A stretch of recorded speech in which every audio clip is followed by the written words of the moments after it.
Conformément à l'article 1641 du Code civil, le vendeur est en principe tenu à la garantie des vices cachés. Par vice caché, le législateur entend les défauts cachés de la chose vendue qui la rend impropre à l'usage auquel on la destine, ou qui diminue tellement cet usage que l'acheteur ne l'aurait pas acquise ou n'en aurait donné qu'un moindre prix s'il l'avait connue.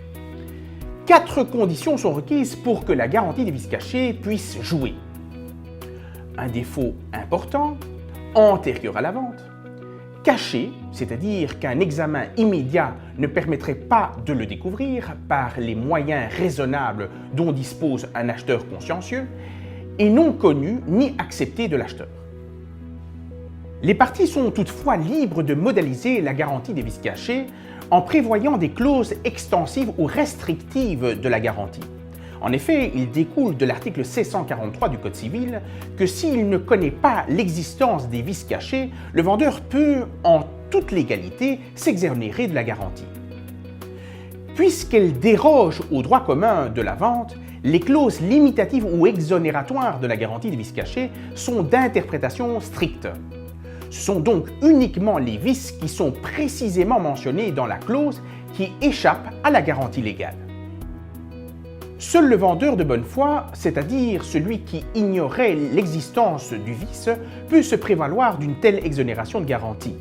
La bonne foi étant présumée, il appartient à l'acquéreur qui veut faire échec à l'application de la clause d'exonération de garantie de prouver la mauvaise foi du vendeur.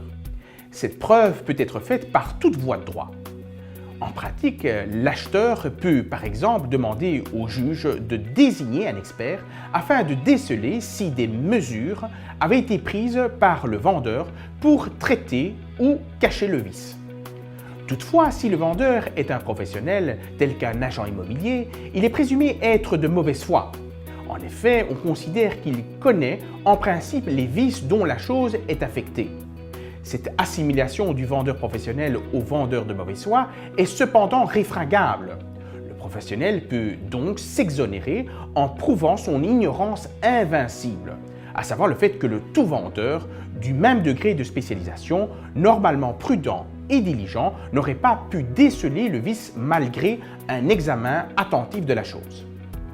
Il découle de cette présomption de mauvaise foi que le vendeur professionnel ne peut invoquer une quelconque disposition contractuelle limitant ou l'exonérant de son obligation de garantie des vices cachés, à moins de prouver le caractère invincible de son ignorance.